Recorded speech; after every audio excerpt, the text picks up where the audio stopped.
ನೋಡ್ತಿರ್ಬೋದು ಭೀಮಾ ಆನೆಯ 3D model ಇದು. ಸೊ ಸೇಮ್ ಭೀಮಾ ಹೇಗಿದನ ಆಸ್ ಇಟ್ ಈಸ್ ಅದೇ ರೀತಿ ಬರುತ್ತೆ ಒಂದು 3D ಮಾಡೆಲ್.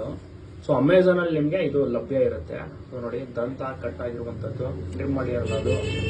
ಸೊ ಮಾರ್ಕಿಂಗು ಮತ್ತೆ ಬಾಲ ನೋಡಿ, ಬಾಲ ಕಟ್ ಆಗಿರುತ್ತಲ್ಲ ಭೀಮಾಗೆ, ಅದೇ ರೀತಿ 3D ಮಾಡೆಲ್ ನಿಮ್ಗೆ ಬೇಕಂದ್ರೆ ಅಮೆಝಾನ್ ಅಲ್ಲಿ ಸಿಗುತ್ತೆ. ಇದು ಸರ್ಚ್ ಮಾಡಿ, ಅರ್ಜುನದು ಸಿಗುತ್ತೆ, ಆಮೇಲೆ ಅಭಿಮನ್ಯುದು ಸಿಗುತ್ತೆ, ಆಮೇಲೆ ಈ ತರ ಭೀಮಂದು ನೋಡ್ತಿರ್ಬೋದು. ಚೆನ್ನಾಗಿ ಮಾಡಿದ್ದಾರೆ.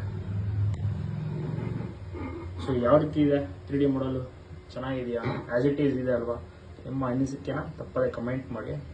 ಸೇಮ್ ಆಲ್ಮೋಸ್ಟ್ ಆ ಕಡೆ ಈ ಕಡೆ ಸ್ವಲ್ಪ ಪೇಂಟಿಂಗ್ ವರ್ಕ್ ಇದು ನೋಡಿ, ಇದೆಲ್ಲ painting work as it is same ಹಂಗೆ ಇದೆ. ಇದು 3D ಮಾಡಲ್. ಇದೊಂದು 3D ಡಿಸೈನ್ ಮಾಡಿ ಈ ರೀತಿ ಮಾಡ್ತಾರೆ. ನಿಮಗೆ ಅಮೆಝಾನ್ ನಲ್ಲಿ ಸಿಗುತ್ತೆ, ಇದು ಲಭ್ಯ ಇರುತ್ತೆ, ಬೇಕಾದ್ರೆ ಸರ್ಚ್ ಮಾಡ್ಬೋದು.